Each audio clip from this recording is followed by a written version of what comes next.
Hi, it's Fraser Myers here, host of the Spiked podcast. Before we get into this week's Brendan O'Neill show, I just wanted to remind everyone that we have an extra special live episode of the Spiked podcast coming up this weekend at the Battle of Ideas in London. It's going to be a really, really great episode. We'll have myself and Tom Slater, plus some incredible special guests, including Kathleen Stock, Graham Linehan and Rakib Ehsan.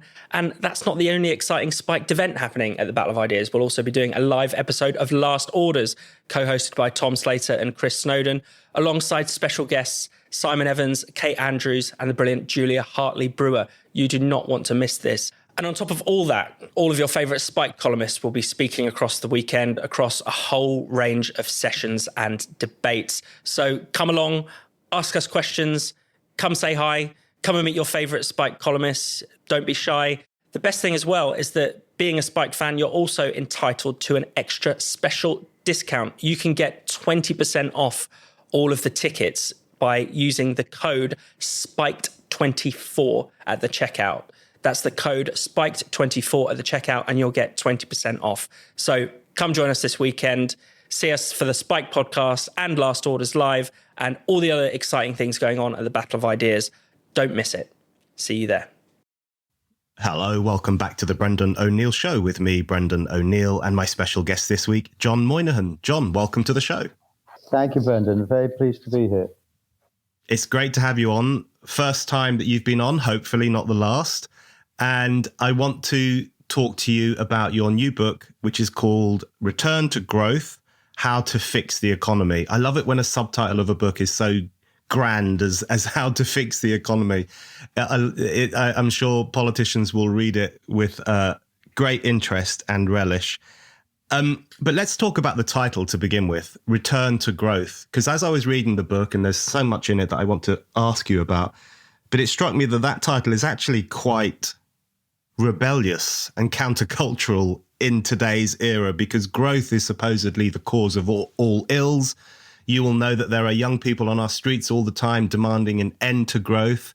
And even politicians seem rather cagey about the idea of economic growth and seem much more comfortable with a redistributionist approach rather than an expansive, growing approach to economic life. So Return to Growth, great title. Just give us a little outline of why you thought it was important to write this book and to focus in the way that you have on the need for going back to growth. Well, I think we can start by looking back over the last couple of hundred years and showing how growth brought the most extraordinary change to people's lives, so that we are now, at least in large parts of the world, living lives of enormous prosperity, health, longevity, so many things, brought about by a sequence that when you got the Renaissance, where people start questioning, the Enlightenment, which was in Scotland, basically, talking about, well, what's really going on? Let's get rid of all this God stuff and superstition and actually really understand things. The Enlightenment, in turn, drove the scientific revolution, which was basically a London-based thing more, as the ideas from Edinburgh and Glasgow drifted down to London. The scientific revolution led to the industrial revolution with Arkwright and his water frame. And then there was a series of explosions, all of which, by the way, and I'm getting way ahead of myself, but I'll say it now so we don't have to say it later, all of which were to do with cheaper energy. So Arkwright wove cloth, which started to make Britain rich as it became the center of that in the world, through water power. He had this water frame thing that he could put all over England wherever he could find a bit of water power, and that led to the spinning jenny and all of that. But the spinning jenny was driven by steam power, which was a huge upgrade from water power. And then when we moved from steam to power in the mid-1800s to hydrocarbons, which was coal and then later on oil, there was another huge acceleration in growth. And then that transferred to electricity, which was another leap forward, although generated by hydrocarbons. And then we moved to atomic power, and everything started to go wrong, which we get to in the book. But all of those things, the Enlightenment, the scientific revolution, the industrial revolution, led to the most extraordinary changing circumstances of people. So that instead of a few rich people at the top, we now had, certainly in this country, in the developed world, everybody with access to the most wonderful things. And people, those student politicians who you're mentioning, who talk about we've got to stop growth because it's destroying the world, don't quite understand what growth is. To me, one of the quintessential examples of growth was what happened with when Alexander Fleming figured out what was going on with penicillin in his lab in, I think, 1919, 1920, over at the University of London. And up until then, there's one of my favorite anecdotes, which is a sort of fairly gross representation. It could be refined, but there have been about 112 billion human beings in the 6 million years that human beings have existed. And 8 billion of those 112 billion are still alive. Of the 104 billion who are dead, 80 billion of them died from infection. And the average age that you lived to was 30. Now, those student politicians who are demanding an end to growth should think, well, how, mate, would you like to live only till you were 30? Right? You can see your kids get to the age of 4 or 5, and then you die. You could have all these hopes and dreams as how you're going to achieve things in your life. But no, you die. And now, actually, if you survive childhood, your expected lifehood gets up to around 93 years of age from 30. And that's because of Alexander Fleming. But it wasn't just him. It was because of the whole growth construct, which is that the pharmaceutical companies took it up and they figured out how to distribute it around the world. They figured out how to manufacture it, penicillin cheaply. They discovered all sorts of other antibiotics, which were useful in different kinds of infection. And we got rid of infection as the cause of death. No longer did 80% of us die from infection at a very early age. Now, actually, we all die from inflammation. And you can get economic growth that will cure the cause of inflammation. There are people working on it right now.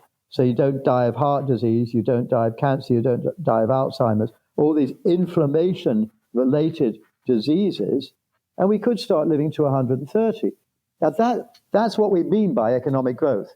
We don't mean some, billionaires getting richer or any of the other stupid tropes that they come up with. We mean a general massive improvement in the happiness and fulfillment and achievements of human beings around the world. That's a really great outline of the idea of growth and the positive nature of growth. And it reminds me to say that any listeners who think that your book, because it's about economic questions as well as broader social, historical questions, anyone who thinks it might be a bit wooden or a bit stiff is sorely mistaken, because it has so much of that stuff that you've just outlined there. You've got that great chapter on how, I think it's the first chapter, how aspiration is central to human existence, central to the human experience. And then you've got chapters looking at how growth, the extraordinary benefits that growth has accomplished for humankind and also for the planet that we live on. This idea that we've destroyed the planet is rather a fantasy. Given what you've just outlined and given all the stuff that's in your book, which is I found to be a very optimistic read, historically speaking, what do you think explains the more recent turn against growth? I mean, it's been many decades now since, I think it was Ayn Rand who said that we are now moving into the anti-industrial revolution. And that's become very clear over recent years, where there are whole movements devoted to, I guess, winding back the gains of the Industrial Revolution. And this goes right from top Tory politicians even, who will wring their hands over some of the destructive consequences of the Industrial Revolution, right down to figures like Greta Thunberg and so on. What do you think explains that turn against those things you've just described? Is it ignorance of the wonders that have been delivered to us by growth, or is it just a lack of faith in humankind more broadly? How do you explain the turn against growth? Obviously, the road to hell is paved with good intentions. and this is the road to zero growth, was done, I guess, with a combination of good intentions and a desire to get re-elected by politicians. So the book really, I think, incontrovertibly shows that three things have led to a lot of developed countries no longer growing after a couple of hundred years of extraordinary achievements. And those three things are governments getting bigger and bigger, taxes consequently having to get bigger and bigger, and regulation getting bigger and bigger because of governments believing we know best. We know better than you, mate, as to how you should lead your life, how companies should conduct themselves, and so forth. It's those three things: size of government, taxes, and regulation. And I think, the first part of the book shows that it's very, very difficult to argue with the welter of statistics and charts that I throw, thank you for saying, in not too economist way, but more trying to show it in the English language, that's the case. Now, that is not the case around the world. There are plenty of countries that are already considerably richer than we, and that goes all the way down to their poorest people being at about the bottom quintile being at about the same level as the second quintile of ours, the second richest, the people in the 20 to 40% deciles. There are plenty of those who are still growing, and they're just pulling further and further away from us. And their people are getting richer and richer and leading better and better lives.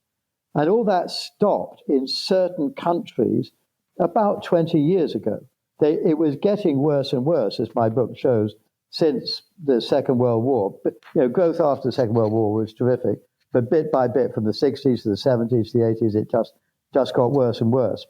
And it was due to a political/economic concept called social democracy. We believe in the people. We believe in looking after the people. Only government can look after the people. You hear it repeated every day on the BBC, for example. There's a sequence that says, if there's a problem, government can solve it. Government can solve it with money, and government can solve it with a new regulator and a new regulation.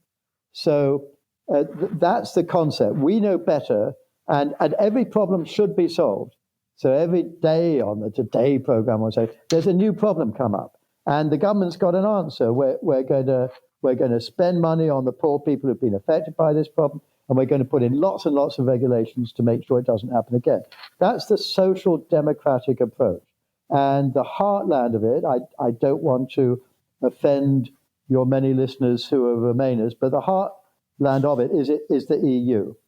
Now, and what's been going on in American and British politics for the last 20 years has been a titanic struggle from politicians on the one side who are trying to make Britain and the US look like the EU economically, and those who think that would be a catastrophic idea. And those people have sort of won in the UK, even though we've left the EU. Our economy and the size of government is looking more and more like the EU. In America, that hasn't happened yet. And as a result, Americans are getting richer and richer. They got a little bit of a problem right at the bottom of society, but they don't include all the wealth transfers that the government makes to the bottom part of society. So even there, they end up richer than us. But in general, America is continuing to grow very rapidly, and one of the non-intuitively obvious things is the magic of compounding, whereby if your economy grows by just 1% more than other economies, within a decade, you're way, way richer than they, because it just compounds upon itself. And of course, by the way, you must always think in terms of economy per capita, GDP, gross economic product, per capita, because if you don't, you can grow your economy, but if your capita, the number of people in your society, is growing very rapidly, then the individual won't see the benefit of that growth, obviously, because it has to be spread among more people.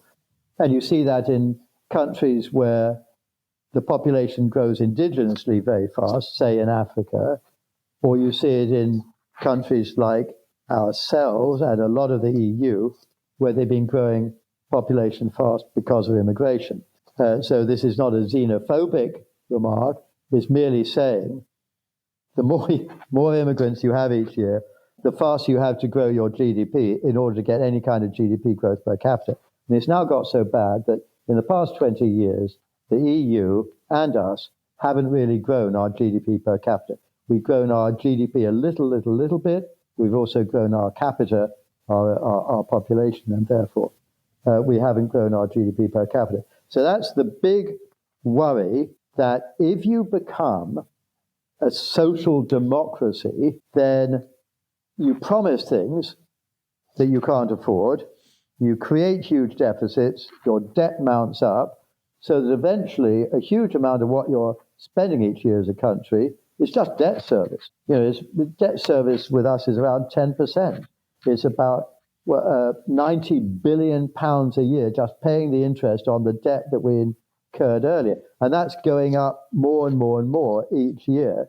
So if we had another 90 billion to spend, most of our problems everybody complains about would disappear. But because we decided a long time ago to run deficits, which themselves help generate zero growth, then for the last few years, we have been becoming poorer and poorer relative to other countries. And now we're stuck with no growth, large government, lots of regulations, and a very high cost of debt that just goes up year after year. And even the infamous OBR is saying that they actually have worse forecasts than I do. I try to be quite conservative in my book so as not to appear alarmist or conspiracy theorist. And after the book was published, lo and behold, the OBR said we're going to have a debt that's 300% of GDP within a few decades. And I felt a bit wussy for having said it would only go up to 150% by 2050. Hi, it's Brendan here. I want to let you know some exciting news. My new book is out now. It's called After the Pogrom, 7th of October, Israel and the Crisis of Civilization, and it's available right now from Amazon. I'm really proud of this book. It is an unflinching account of how the West failed the moral test of 7th of October 2023, which of course is the day that Hamas and other militants invaded Israel and unleashed barbarism. The book documents in chilling detail how activists, academics, and others in the West ended up making excuses for Hamas's violence, ended up taking the side of the pogromists against the pogrom's victims, and ended up, in the process, turning their backs on the values of civilization. The book is fundamentally a call to arms for Western civilization. It makes the case for restoring Enlightenment values and standing with Israel while it's under attack by radical Islamists. I don't know if an author is allowed to describe his own book as essential reading, but I really do think it's essential reading. It's called After the Pogrom, 7th of October, Israel and the Crisis of Civilization, and you can get your copy right now on Amazon. If you want a signed copy of the book, and why wouldn't you, you can get one by donating £50 or more to Spiked. Just go to the Spiked website, look for the donate button, donate today, and you will get a free signed copy of After the Pogrom, 7th of October, Israel and the Crisis of Civilization. No, that's all very useful stuff. Listeners will appreciate all of that. When I was reading your book, because I have a mind, I try to compartmentalize things when I'm thinking about topics that are big and broad and historical.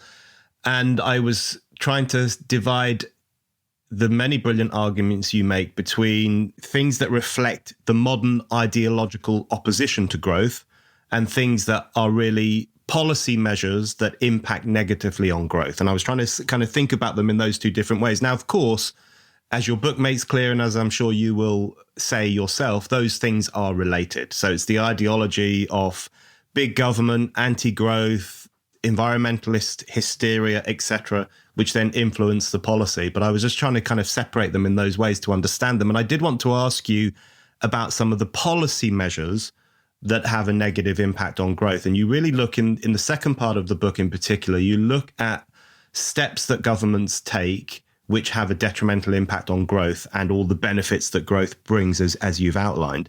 You talk about how the larger the government, the less growth we're going to have, and the higher the tax rate, the less growth we're going to have. That will make sense to a lot of people, even instinctively when they just hear those words. But I wonder if you could outline a little bit what you mean by that, why you think the big government and higher taxes has that detrimental impact. Yeah, let's start with that, and then later on we can get on to regulation. But as you say, we now have a government that's bit by bit moving towards being half of the economy. It's now in the mid-40s. And the new Labour government has made a classic swerve, which is they say, we're not going to spend any more. We're going to invest more. So we're going to spend tens of billions more money, but that's not spending. That's investment, mate. So you don't have to worry about it because investment's really good. But you still have to borrow to get that money. So they have to go to the market to bet that money, and the total spending, so it's irrelevant whether you call it spending or investment, it's just money. So this is a housekeeping issue, and soon we will be, I would suspect that we might be getting up to 50% of GDP by the end of this Labour government. But anyway, we're near it already. I don't want to say that the past 14 years of the Conservative government have been any good. It's been shockingly bad. So it's my denouncement of government is party political free. It's to all of them. But if you think of it in this intuitive way, it is very obvious once you think about it. Back in when John Major, who I have my policy disagreements with, but when he handed over to Tony Blair in 1997, we had what was called the best economy in Europe. I believe that all comes from the reforms that Margaret Thatcher made and that the Major government followed through on. But in the first few years of Blair's government, we actually had a budget surplus. We were spending less than we were getting in tax. And what we were spending was about a third of GDP. And tax was about a third of GDP. Mezzo, with a little, and then everything went to hell when Gordon Brown stepped in and started spending more and more and more money. It got so bad that, we were the worst country to be affected by the big financial crisis in 2008. And then we never, recovered from that. And other prime ministers, Theresa May, Boris Johnson, spent incontinently and increased the size of government no end. So that, now we are where we're at. But if you think about it from a very commonsensical point of view, if your government is half of the economy, then the people working in the other half, the private sector, every person there basically has to carry, pound for pound, their portion of the public sector, because it's equal. So public sector is spending on employees and on beneficiaries. So that one private sector worker is carrying one employee or beneficiary in the public sector. That's a very heavy burden to be carrying around, as much as you on your back. Now, if public sector is only a third of the economy, then private sector is 2/3. And you divide the public sector beneficiary or employee among two people. Each private sector worker is only having to carry half a person around on their back, half as much. So you just go back to where Tony Blair was at the beginning of his prime ministership. That's all we have to do is have the shape of economy we had then. And the burden on the private sector worker is halved on it. Astonishing. But that's the fact. And by the way, the best economies in the world are down with government as a quarter of GDP.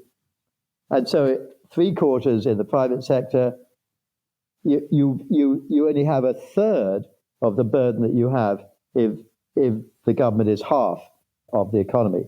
And so I think that's intuitively obvious to everybody, how incredibly important it is to shrink back. Because what happens is, if you have a large government, you have large taxes. And if you have large taxes, you've started off by having an income tax and a capital gains tax and so forth.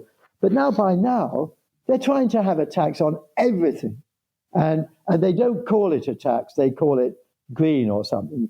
Like ULEZ will charge you for your emissions, you naughty person, for emitting. It's nothing to do with emissions, and they've shown that nobody is benefiting from this putative lowering of emissions in London, but they're getting hundreds of millions in tax from ULEZ. And you can just go down, an airport tax. You have to pay money every time you fly because you're naughty. Your carbon footprint is dreadful, mate. So we're going to tax you. It's nothing to do with whether you've been good or bad in this latest moral pattern. It's just we need more money. We need more. And you have this raft of, 100 different little taxes, paper, plastic bag tax, whatever, all a lot of them with a sort of moral fervor attached to them, some of them not at all, just taxes. But it's a constant discussion. How can we increase taxes? Guess what happens? Everybody leaves the country. And right now, I mean, it almost makes you cry if you understand what's going on. Because on the left and the student politicians who've sort of nothing to lose, they're just starting out on their career. Actually, it's absolutely great if you become a climate warrior or something. You can actually earn a hell of a lot more than if you have an ordinary job. A diversity officer in government being paid 60,000 quid, nurses paying 30,000 quid. So as a young person, it's terribly easy to start yammering on about, tax the millionaires and so forth. But unfortunately, the millionaires listen to that and they pack their bags and they move off. And we have this year more millionaires leaving the UK than any country in the world. More than leaving India, more than leaving China, more than leaving Russia. Where are they going? They're going to America, they're going to Dubai. A lot of them are going to Australia. And we don't have to have a moral viewpoint on whether that's good or bad, or whether they're good people or bad people for leaving. What we have to see is that all those taxes that we're increasing by won't result in more tax revenues, because people say, the hell to that, and I'm off. And we're also actually losing young high achievers in their 20s, people who can earn 100, 150,000 pounds a year because they're really good, they're smart, they've got good jobs, but they're fed up with the amount of money they're paying in tax. So they all go off to Dubai. Now, I can't see myself being able to go to Dubai. You probably can't either, Brendan. But a lot of them do. And I last night I got a picture from somebody saying, here's my new place in Dubai, and here's me having dinner looking out over Dubai. It was this spectacular look. And they said, I'm not coming back. And that was a young person doing that. But I also know billionaires who have left in the last year and who have just said, right, I'm gone. Because rich people are mobile. A lot of them have 3 houses around the world, the richest ones.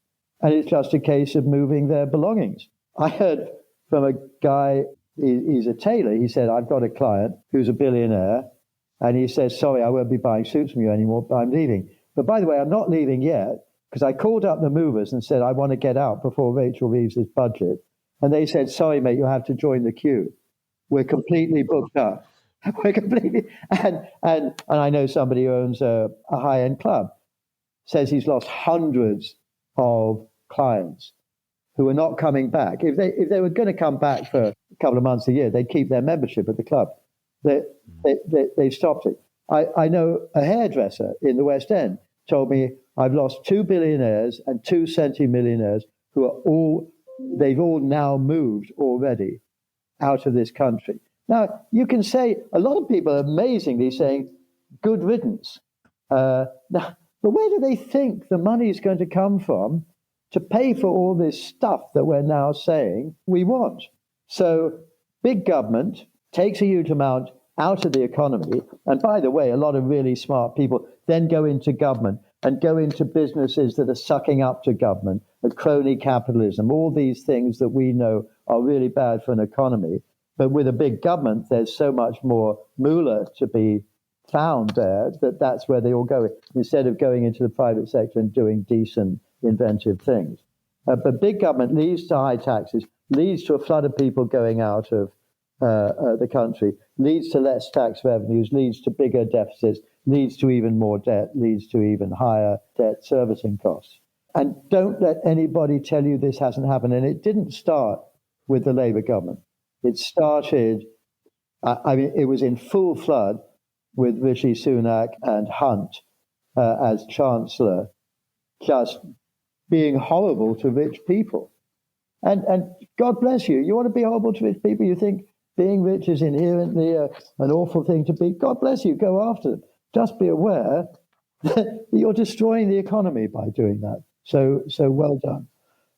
You know, the moral naivety and the economic naivety of that kind of rich bashing that has become quite fashionable, unfortunately, in political and media circles.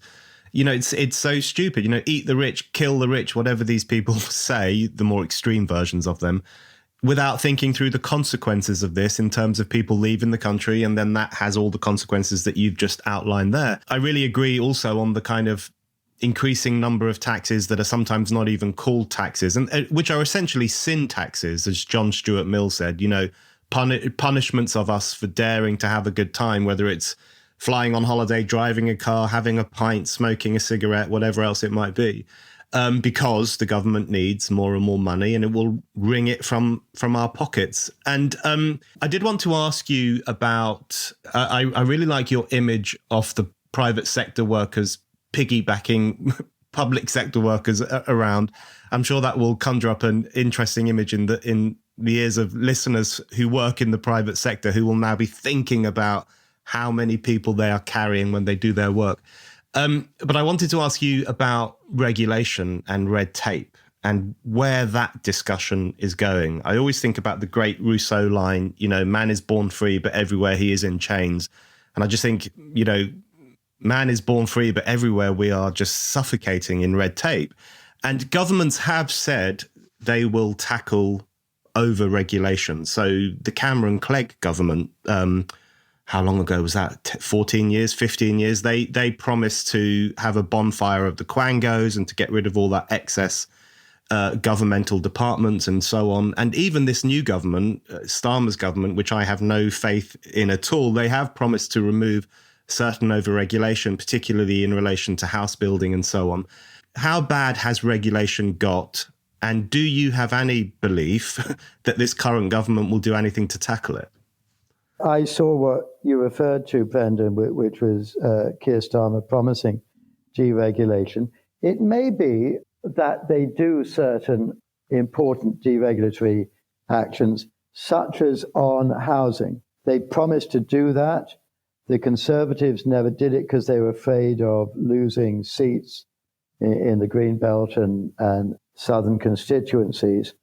And Labour will be less constrained because they know that those seats get fought over between the Lib Dems and the Conservatives and that they don't have a look in. So they might as well bash those people. And it is certainly true that deregulation will lead possibly to less beautiful scenery and housing. But the fact is that we have let in millions and millions of immigrants into this country. So our population has increased by an enormous amount, and there's nowhere to house them. And I don't think you have to think too hard to say, well, we've got to do whatever it takes to build housing, because you can't just say to people, there'll be no housing. Now, of course, instead of deregulating, the Conservatives bashed the developers and the landlords and said that developers are greedy. They're, by the way, the people who build the houses that we need. And landlords are evil and have to be stopped being landlords. So they, by the way, are the people who refurbish, sometimes build for themselves, but anyway, provide housing for that huge swathe of the population who aren't going to be buying houses. So that was really clever.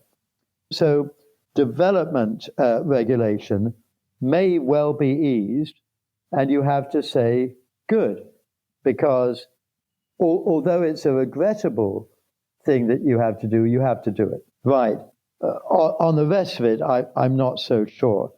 I have identified, in my mind at least, this idea that if there's a problem, nowadays we have huge channels for surfacing that problem in society, whether it's social media or the blessed BBC or something in between. If somebody's got a complaint that something's gone wrong, or identifies a disease that not enough money is being spent on by the NHS or whatever, then there will be an outcry, and there will be a charity or something formed to address this problem. And so governments and politicians and people who like to occupy the public space now have a default sequence. It's, here's a problem. This needs to be solved. The way it has to be solved is by government. The way government solves it is by spending money, and this has to be done now. And people don't think about the consequences of that. They don't think about whether the money's there or not. That's the main problem. And because we haven't grown our economy in the past 20 years, there's less and less money available. Other countries that have grown can, as I show in the book, can spend more money on all of society's problems and on health and on education and so forth. But here in the UK, the money's not there because we haven't grown. Had we grown in the last 20 years, we'd have tons of money to address these problems if we thought that was the right way to do it. A lot of them, you or I might think, individuals need to solve the problem.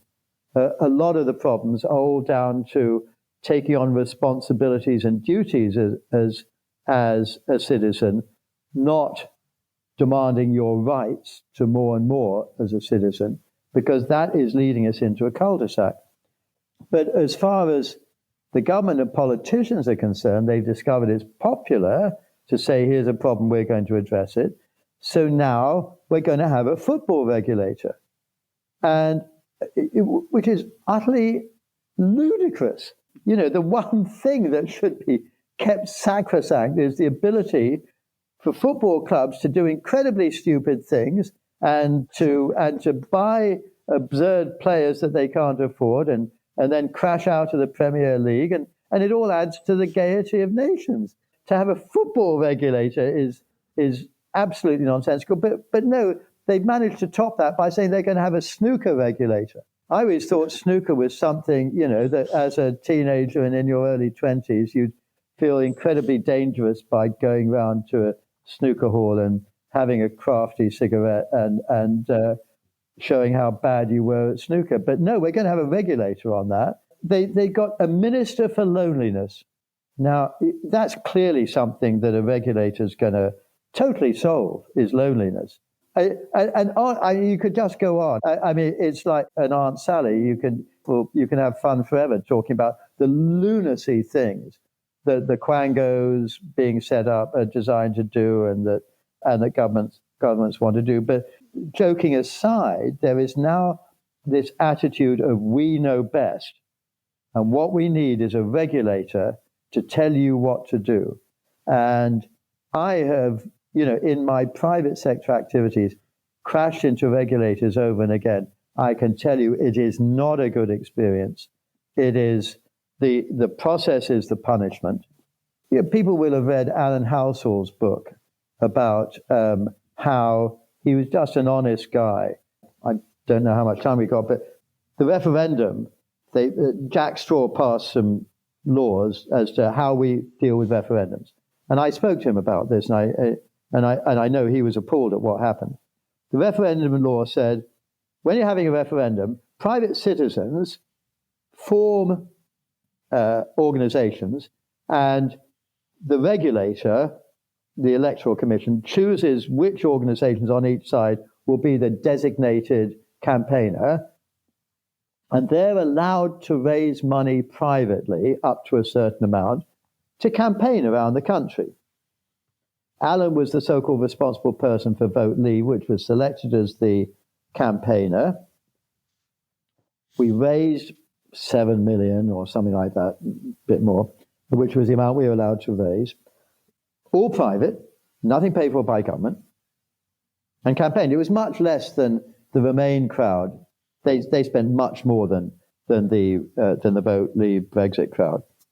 But in the last week or so of the referendum, somebody unexpectedly gave £1 million to Vote Leave, which we couldn't spend because we'd already reached our limit. So they gave it to a couple of other campaigners, which they were allowed to do. And we had an email from the Electoral Commission saying we could do it. For the next 4 years, Alan was, and others of us, but he worst of all, was persecuted with the threat of going to jail. They referred him to the police because of some ludicrous talk about Cambridge Analytica, which Vote Leave had nothing to do with, about the Russians, which Vote Leave had nothing to do with. And I was told that very, very senior people in the Electoral Commission absolutely believed that Vote Leave was controlled by the Russians. And they were allowed to believe that and persecute for 4 years until the police said, well, there's no evidence here, don't be stupid. And Alan finally, having spent a huge amount of his own money defending himself, having lawyers, because he was threatened with going to jail, but it was 4 years of hell out of his life. He's written a book about it, which I recommend. But that's just an example of what regulators do. They believe that we know best and that we should go after you. And unfortunately, what we know best, the kind of person who goes to be a regulator, is very left-wing, whether it's the Charity Commission, the Electoral Commission, the Information Commissioner, or any one of the scores of quangos that they've set up to regulate us to within an inch of our life. And those left-wing people, bless them, think that right-wing people are evil, which is why you can't be right-wing anymore. You can only be far right. But left-wing people think that right-wing people are despicable. It's just in their nature. It's the way the hormones flood through their brain. And therefore think that they're doing God's work by persecuting right-wing people. And so the process becomes the punishment. But that's all, the political games. What's much, much worse is the regulations on business that stop people from pursuing a path that says, I manufacture goods or I provide services that are good for people and that people will be prepared to pay money from. And if I'm an employee of that company, that's what I'm supposed to do. Instead, we've now had this series of moral panics, and it seems like you have a new one every year, which are designed to prevent companies from providing those goods and services in an excellent form and cheaply to the people who want them. And kids out of school now are taught, well, when you go for a job in this private sector company, your role is not to provide those goods and services efficiently and cheaply and do a good job in the mission of that company. Your role is to find out what health and safety violations they're up to. Your role is to find out what their carbon footprint is like. Your role is to find out whether there's sexism rife in that business. Your role is to find out whether there's an anti-LGBTQ plus whatever agenda in that company. Your role is to find out whether there's racism in that company and to organize and to speak truth to power and to go to the chief executive of that company and say, I demand redress for all these appalling violations that you are making from the latest moral panic that we've managed to come up to, so that you go to a board of a company, they're no longer thinking about, how can we provide this stuff that we provide to citizens. They're thinking about where are we going to get banjacks next by the next moral panic, and how well are we doing in that respect. And that is destroying productivity in this country. Of course, it gets florid, this problem, in the public sector, where they don't seem to do anything else but talk about these moral panics. And productivity has absolutely collapsed, so that you need more and more civil servants to do less and less. If you're a regular listener to this show or a regular reader of Spiked, why not become a Spiked supporter? Spiked supporters is our thriving community of people who donate to Spiked. Anyone who gives £5 or more a month or £50 or more a year can become a Spiked supporter and get access to lots of exciting perks. Spiked supporters can comment on articles, get free and discounted tickets to events, get a discount on all items in our shop, and bookmark articles as you browse. This is our way of saying thank you to all of you who fund our work. Spiked is completely free, and yet you still hand over your hard-earned cash to make sure that anyone, anywhere can read us and listen to us. We're incredibly grateful for your generosity. If you don't give to Spiked yet, now is the perfect time to start. Just go to spiked-online.com/supporters to set up your donation and your Spiked supporters account. That's spiked-online.com/supporters. You reminded me of the hysteria of the anti-leave moment, the hysteria of that Remainer moment. I think I probably tried to repress the memory of it, but it's come flooding back now with your recounting of what happened to some of those campaign groups and to people more broadly, I guess, who voted leave, who suffered a lot of abuse from the establishment for what they did. You know, on the regulation issue, the thing that almost scarier than individual instances of regulation, as destructive as they can be, it's the regulatory urge that I find quite terrifying, because it's like this insatiable beast. And once you let it out of the cage, there is no facet of life that it won't subject to its regulatory whims, you know, personal life, personal interactions, you know, right up through to business life, as you say, where it can have a very destructive impact. And even now, you know, this floating the idea that overweight unemployed people might be given literal injections by the state in order to slim them down and get them back into work. It's just this terrifying image, this Orwellian image of the government injecting people with drugs.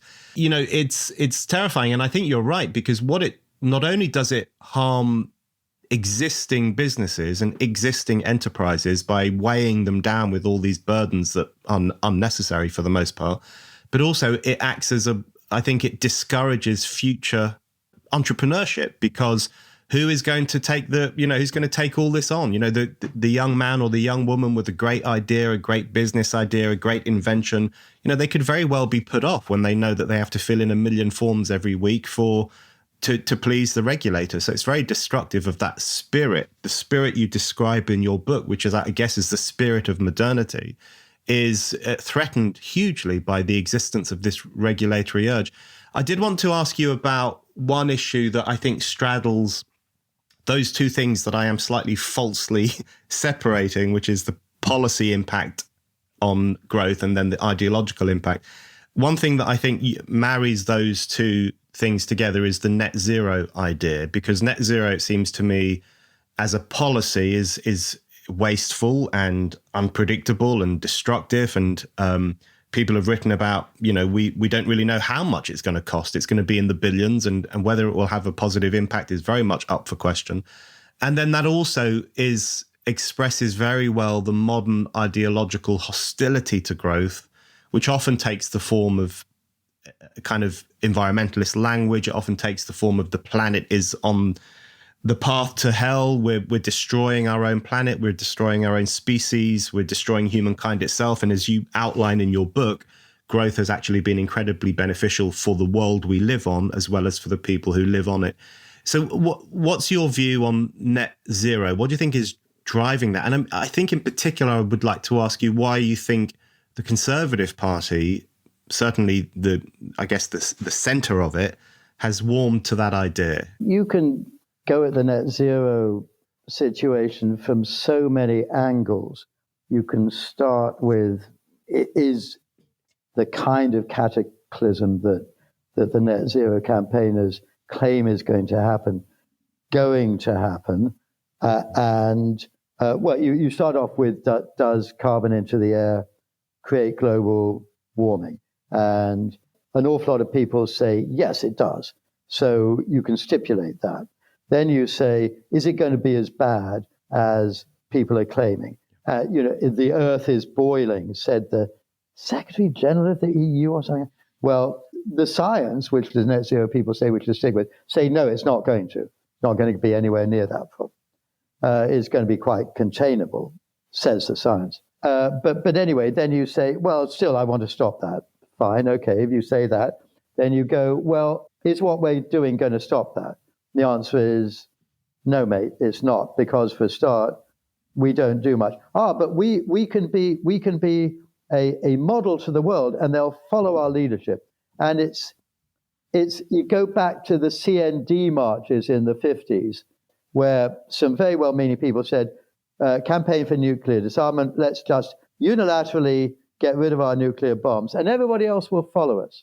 Well, how did that work out? Well, luckily we didn't get rid of our bombs, but nobody was ever going to follow us. And it's like, if we go to net zero, then everybody will follow us. Well, guess what, mate? Nobody is. Nobody is. Just little us.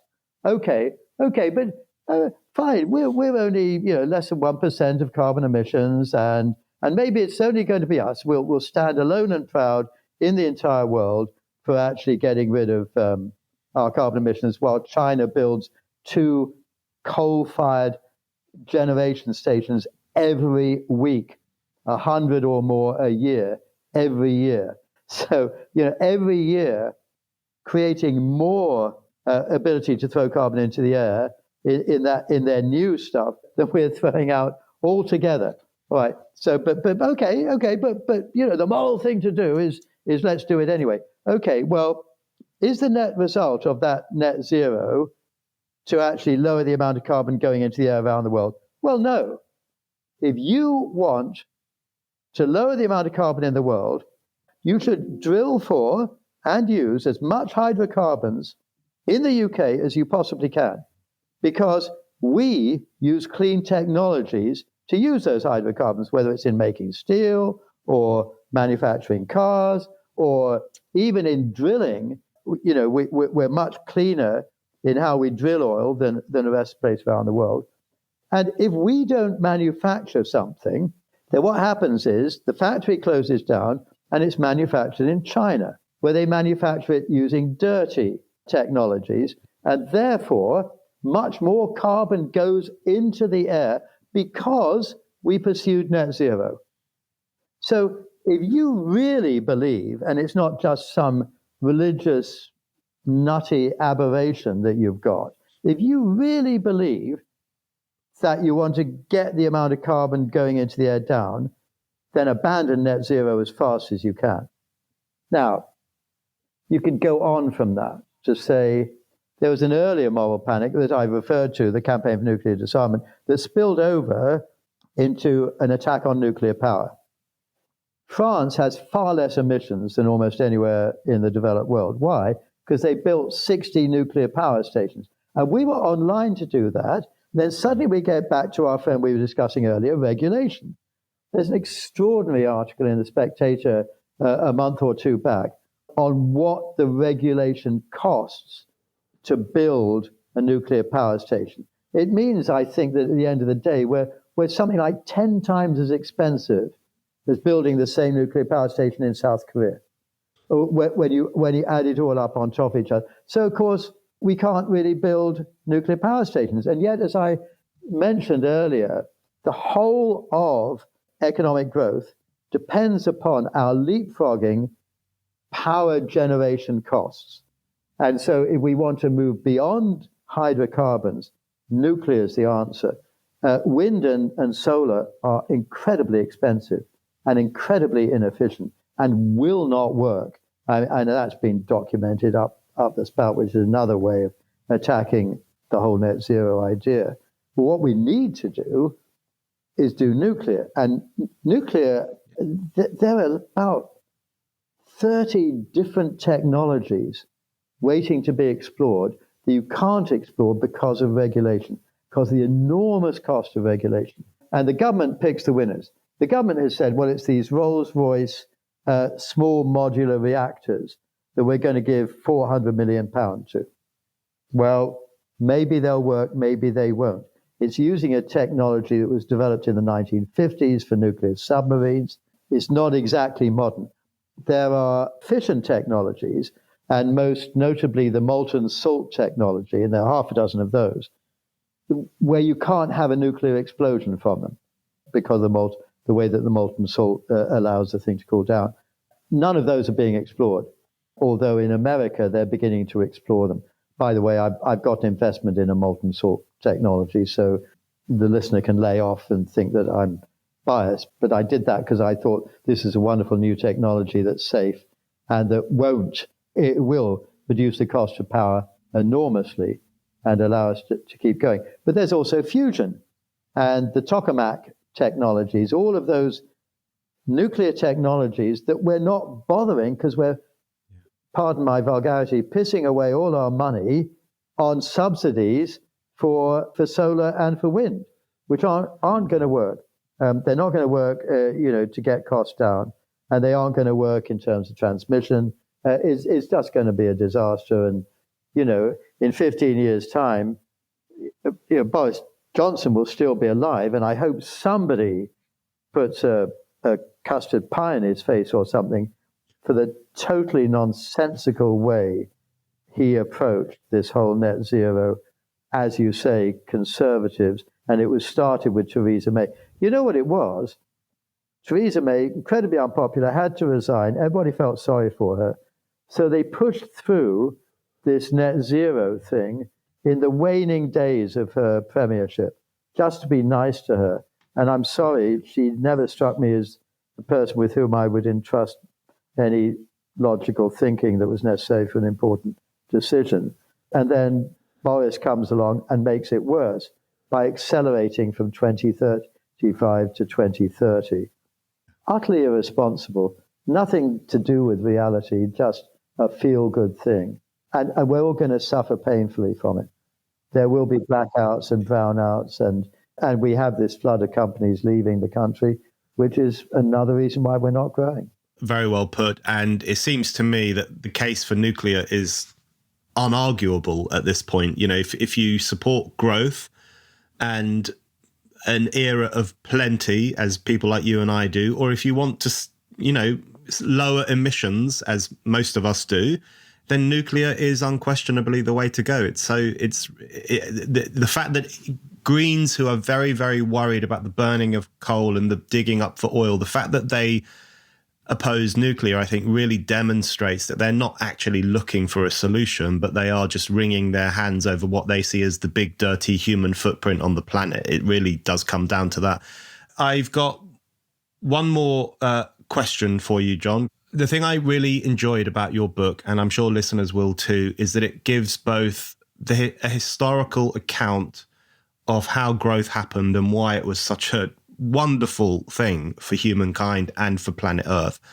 And then it also looks to the future and the things that we should be doing if we want to return to growth, as the title says, if we want to get back to that, that human instinct, I guess, to grow and to develop and to move forward.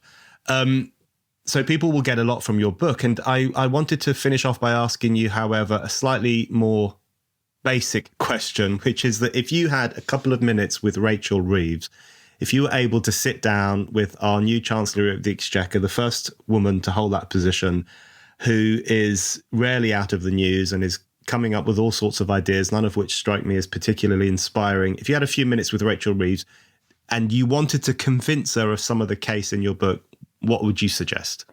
Well, I don't think I would be so foolish as to think that she would ever be persuaded that free markets economics, classical liberal economics, was the way to go. I think I might be a bit more modest in my aspiration. And here's how I might go about it.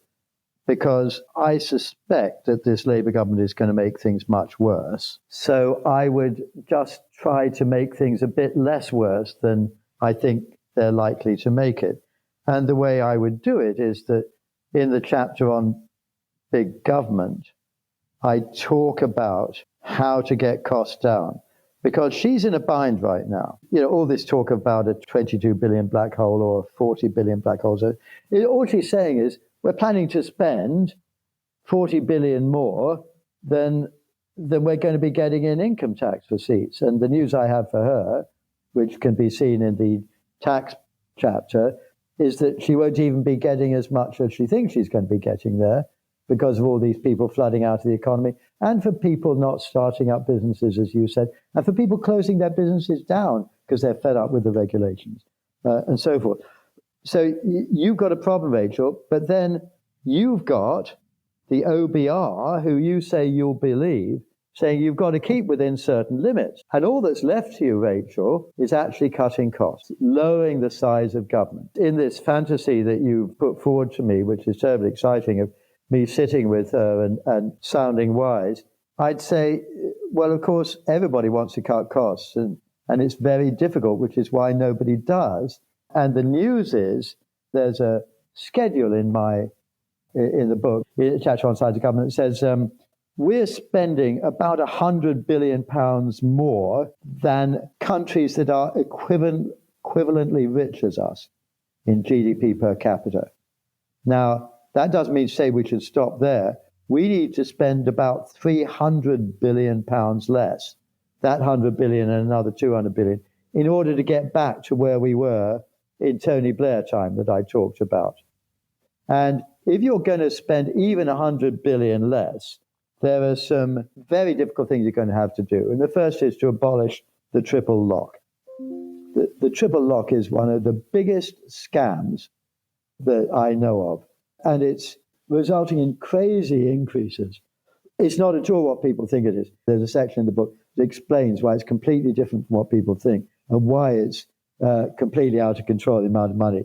So you're going to have to get rid of that. You're actually going to have to do things with the NHS, because there are tons of things you can do to make it more successful that involve actually spending less money than before. Yeah. You're going to have to do a bunch of stuff with disability, because right now, everybody is allowed to claim disability, and that gives you a payment for the rest of your life. Even after you start getting the state pension, you get your disability payment on top of that. And it's gone totally out of control. Two problems. A lot of people sitting around saying that they're disabled, and it's mostly mental health. It's mostly stress and anxiety and things like that, which now you can find a way to claim as a disability.